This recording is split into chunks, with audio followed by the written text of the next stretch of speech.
1941 saw two decisive turning points, which changed what was mostly a European war into a truly global conflict. In June 1941, the Germans launched Operation Barbarossa, a surprise attack against their eastern neighbour, the Soviet Union.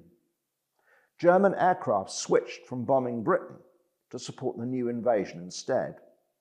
This took the pressure off RAF Fighter Command, and British cities where over 43,000 civilians had been killed so far. In December 1941, Japan, Germany's Axis ally, launched a surprise attack on the US naval base at Pearl Harbor in Hawaii. The short-term impact on Britain was disastrous, as Japan occupied its weakly defended Far Eastern colonies. But in the long term, as a result of June and December 1941, two very powerful countries, the Soviet Union and the United States of America, joined Britain as allies, making it more likely that Britain would be on the winning side. Despite its continued involvement in fighting worldwide, the main focus of the RAF from 1942 became the bombing of Germany. Air Marshal Sir Arthur Harris controlled Bomber Command from February 1942. Through a strategy called area bombing, RAF planes aimed to devastate German targets in order, as Harris put it, to destroy the morale of the enemy civil population, and in particular of the industrial workers. Harris's command coincided with two important technical innovations. The Lancaster bomber was introduced into service, which could carry any size of bomb, including one as heavy as itself, while a new navigation device called G meant bombs could be dropped more accurately than ever before.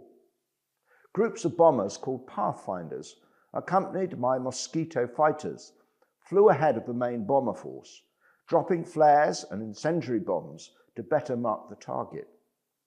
British bombers operated by night and American ones by day.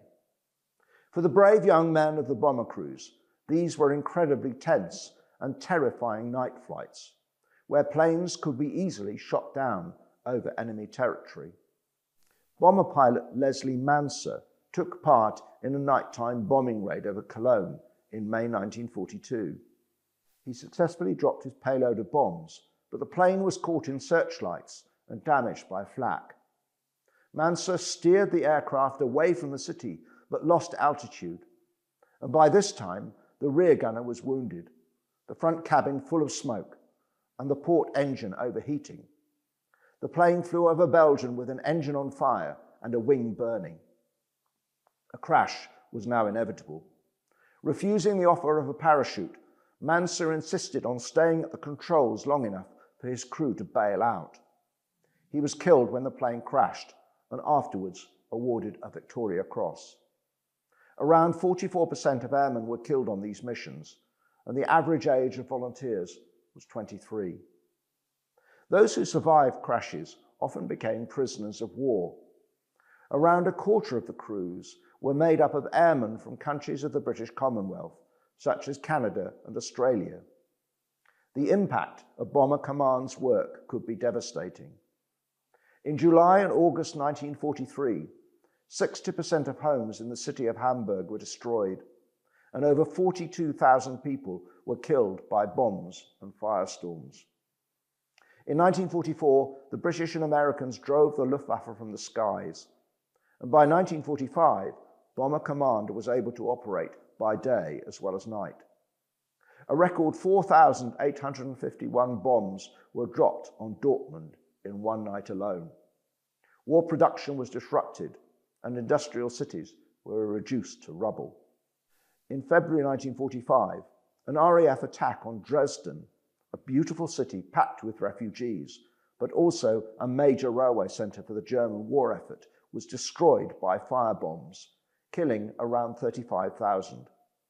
Lothar Metzer, a boy at the time, struggled out of a cellar during the raid as the lights went out and filled with smoke.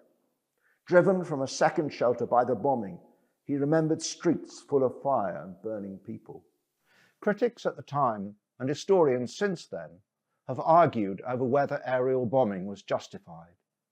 It is debated whether it was actually effective. Many bombs missed their targets, and in some cases war production actually improved after bombing, as German civilians shared a determination to carry on, even though they realised their country was losing the war. It is also debated whether it was morally right to deliberately target civilians.